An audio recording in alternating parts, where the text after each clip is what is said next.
Okay, this clip shows how to add items in a price group.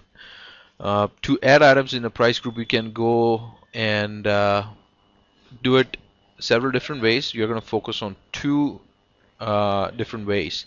The first way is to um, it's easy for if you have items, few items, and they are in front of you. And the second way is where you have a lot of items and you want to just change them from one price group to the another. All right, so we're going to focus on the first one first, where I have three items in front of me that needs to be in a price group. Okay, so first, what you need to do is you need to make sure that you have a price group made for those items, which I already did in the last video that you might have seen. And we'll double check it one more time. I go to the end of my price groups and I can look at it where I just made this price group Swisher Sweet Cigarillo 2 for 99 pouch, and it says it does not have any items in it right now.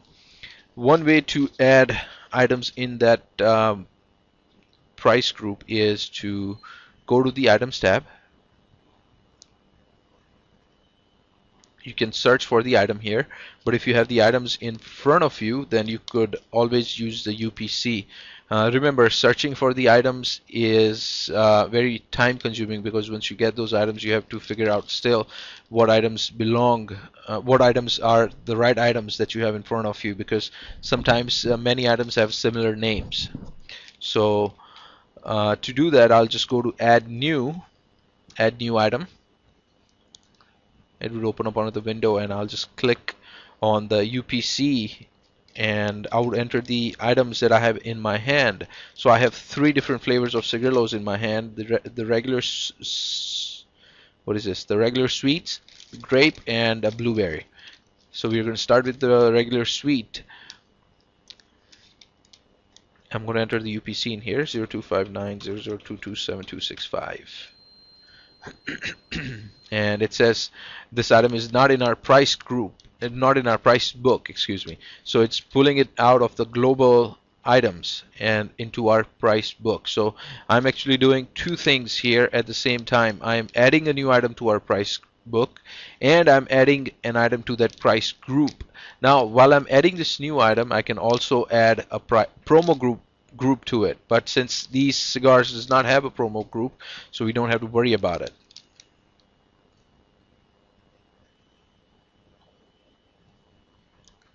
Okay, it pulled up all the information for that item. Now the price group, I would scroll all the way down and Swisher Sweet Cigarillo 2 for 99 pouch. The category would be tobacco and the department would be cigars. The vendor, it was the Swisher guy, so we don't have him set up as a vendor, I don't believe. So we are going to leave this empty for now. When we enter the invoice, which I don't believe has been entered, this information will be filled in automatically. So will be the cost and the retail also. All these three things will be updated when you enter the invoice. Also the inventory. So entering the invoice is very important because it updates all these different tabs for that particular item. So we're going to click on save.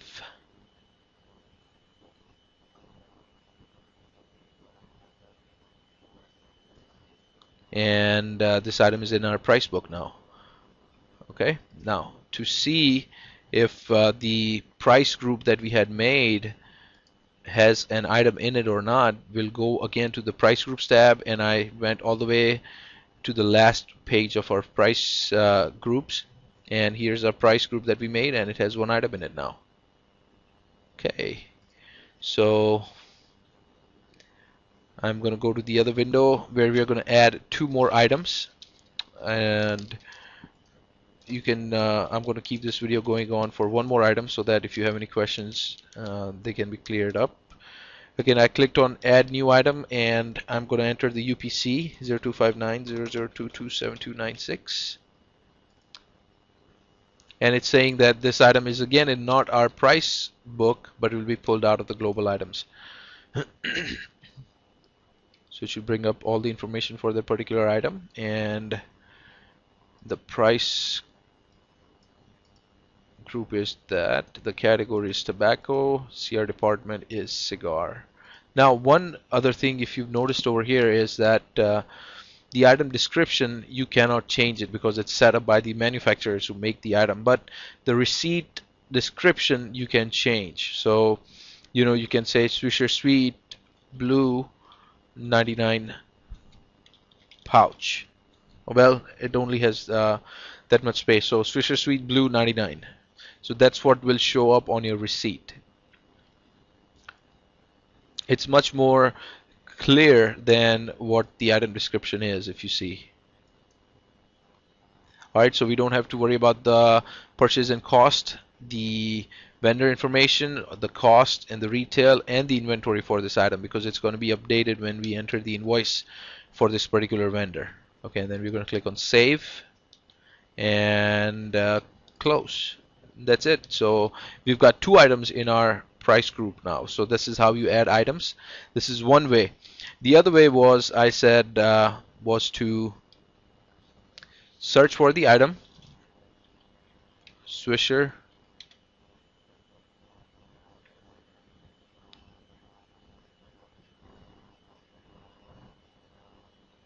and then you see what I mean. It's pretty confusing when you search by the item, because there's a lot of items that start with Swisher.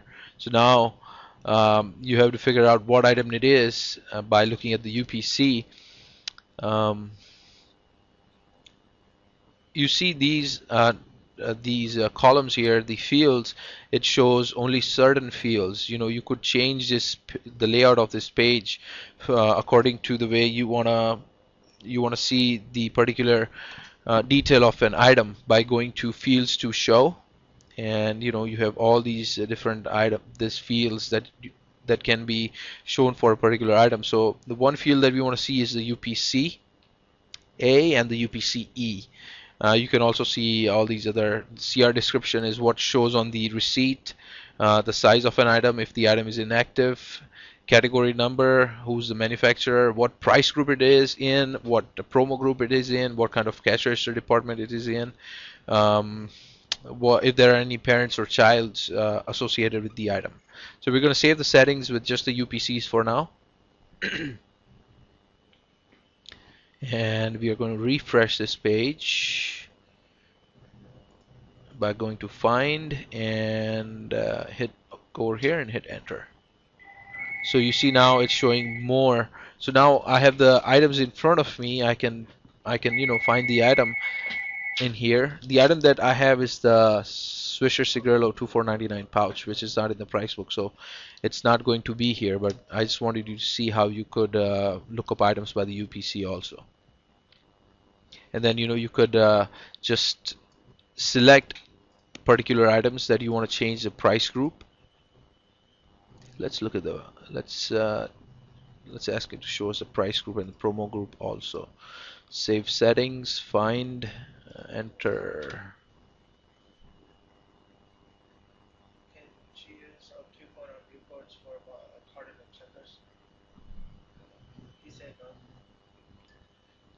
Okay, so now it shows us the UPC, the 12-digit, the 7-digit, what PLU the item has, the name of the item, what price group it is in, and what promo group it is in.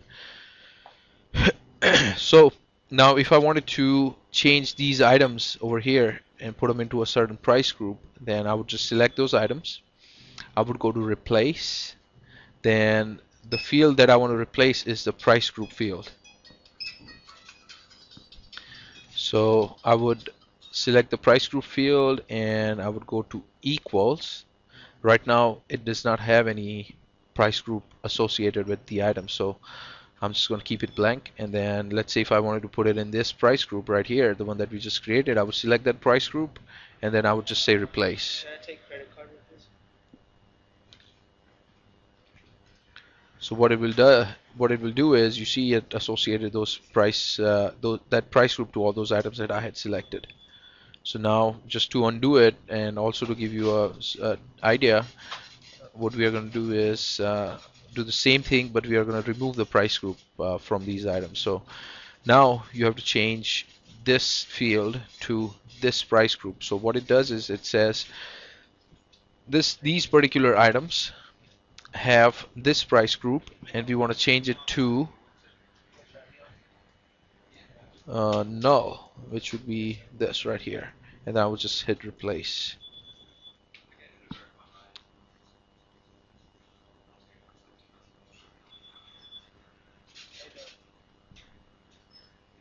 Okay, so that's it for the price groups.